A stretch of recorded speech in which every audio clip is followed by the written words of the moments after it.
palabras que son para vivirlas. Mensajes que revelan una oportunidad de crear una nueva vida para ti y los demás. Conócela, vívela. Palabra viva, una iglesia para vivir. Mano derecha al cielo, diga conmigo: Señor, gracias por esta oportunidad que me das. Ministra a mi corazón, ábrame por tu palabra y glorifica a Cristo en mí. En el nombre de Jesús, amén. Entiendo que estamos presionados por el tiempo porque tenemos que salir de aquí a otro lugar a ministrar también la palabra. Por tanto, trataré de ser lo más rápido posible en la exposición de una palabra que lamentablemente usted se va a dar de cuenta que soy un poquito slow en aprender, un poquito lento. Me tomó 30 años en aprender esto, ¿okay? Y lo que me tomó a mí 30 años en aprender, yo se lo voy a dar por lo menos en 40 minutos. Vale, ¿verdad? ¿Está bueno? Amén. Es una palabra que cambió mi vida para siempre, de ver a Dios, de ver la manifestación de Dios y de entender cómo Dios opera y cómo Dios se mueve. Así que yo le invito a que usted vaya conmigo a San Juan capítulo 2 verso 11. Juan capítulo 2 verso 11. Luego vamos a ir a Mateo y vamos a poner fundamento a lo que vamos a hablar. Y le voy a dar oportunidad para que usted tome nota. Y quiero hablar sobre la dimensión de gloria. Alguien diga conmigo: dimensión de gloria. Eso es. Vamos a ir primero a Juan capítulo 2, luego bajamos a Mateo capítulo 14. Amén. Bien, dice la aleluya. Ok, ¿lo tiene? Todavía no lo tienen todos. Vamos a darle oportunidad que lo busque. Cuando lo tiene me avisa. Aleluya. Ok. Juan capítulo 2 verso 11 dice la palabra: este principio de señales hizo Jesús en Caná de Galilea y manifestó su gloria. Diga, manifestó su gloria, y sus discípulos creyeron en él. Cada vez que Jesús quería introducir a sus discípulos en un nuevo nivel, hacía una manifestación de gloria. El propósito de convertir el agua en vino no era tanto para darle a los sedientos que habían llegado allí a la fiesta, o para hacer quedar bien a los dueños de la casa o los que estaban llevando a cabo la boda, que se había acabado el vino, sino más bien, dice el texto sagrado, que era para una manifestación de su gloria que provocaría que sus discípulos creyeran en él. Entonces, cada vez que Dios quiere llevarlo a usted a un nivel más profundo en él, va a ser una manifestación de gloria. Amén. Vamos a Mateo 14, 25, próximo verso. Así que mantenga su Biblia cerca de usted, vamos a leer un poquito. Luego vamos a bajar a Hebreos más tarde. Pero vamos a Mateo 14, 25, donde dice: mas a la cuarta vigilia de la noche, Jesús vino a ellos andando sobre el mar, y los discípulos, viendo andar sobre el mar, se turbaron diciendo: un fantasma, y dieron voces de miedo. Pero enseguida Jesús les habló diciendo: tened ánimo, yo soy, no temáis. Ahora voy donde quiero llegar. Entonces le respondió Pedro y dijo: Señor, si eres tú, manda que yo vaya a ti sobre las aguas. Y él dijo: ven. Y descendió Pedro de la barca y andaba sobre las aguas. Diga conmigo: eso es imposible.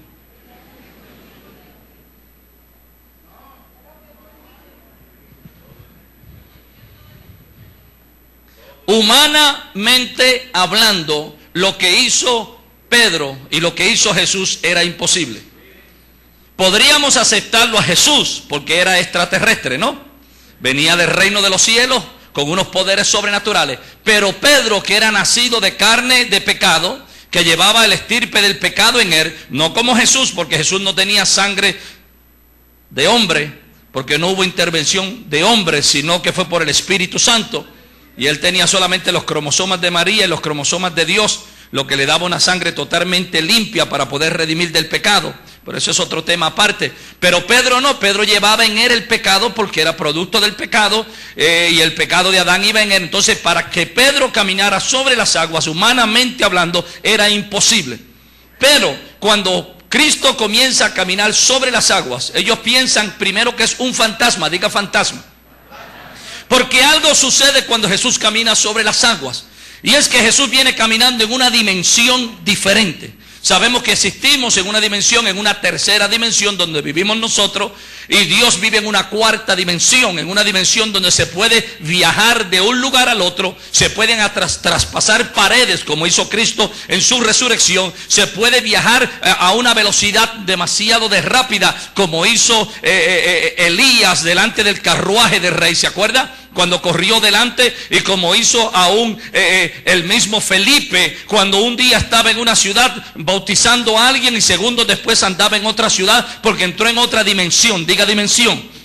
Entonces Jesús venía caminando en esa dimensión, y cuando llega a las orillas del mar, toca las orillas de las aguas, y las aguas se convierten sólidas y comienzan a caminar. Si es que se convirtieron sólidas, porque pudieron haber pasado dos cosas: o las aguas se hicieron sólidas o Cristo se hizo gas. Porque la Biblia dice que ellos pensaron que era un fantasma. Fuera como fuera, hubo un cambio, hubo una transferencia, una transfiguración de las moléculas de Jesús o de las moléculas del agua para ser cambiada, para poder caminar sobre ellas. ¿Está conmigo?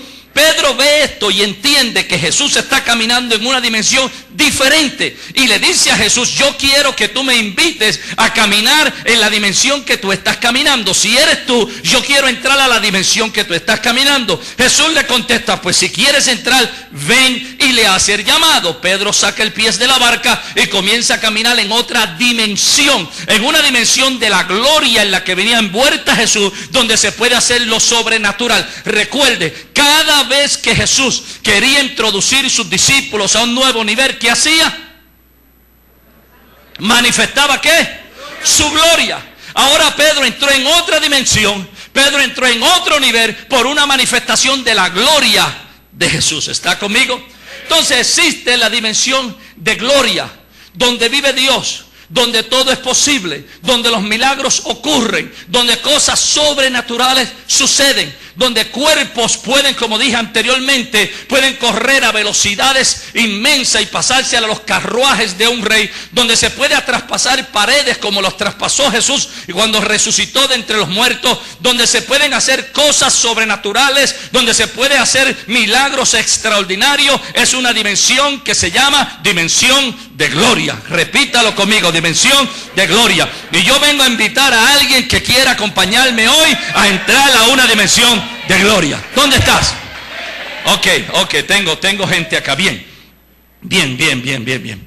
Vamos, le voy a invitar a otra cita, Hebreos capítulo 7. Aleluya. Quiero enseñarle una verdad.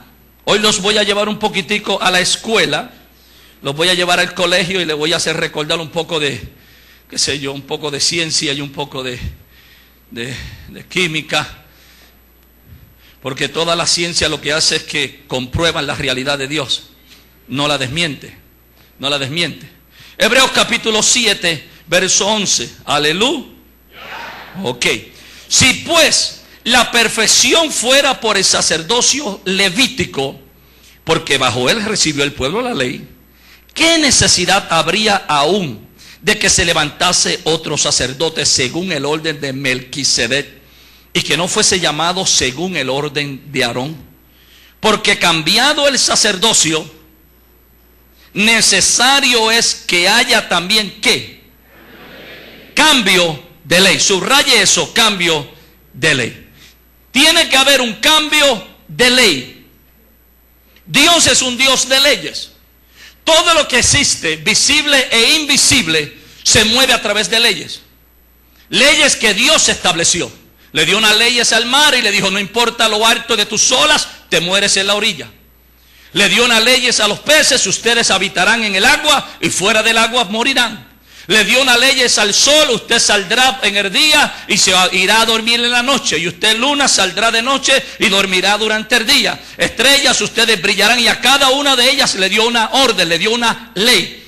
Le dio una ley a la naturaleza, hizo cambios en la naturaleza al establecer la siembra, la cosecha, el frío, el calor. Le dio cambios y le dio leyes a tu cuerpo.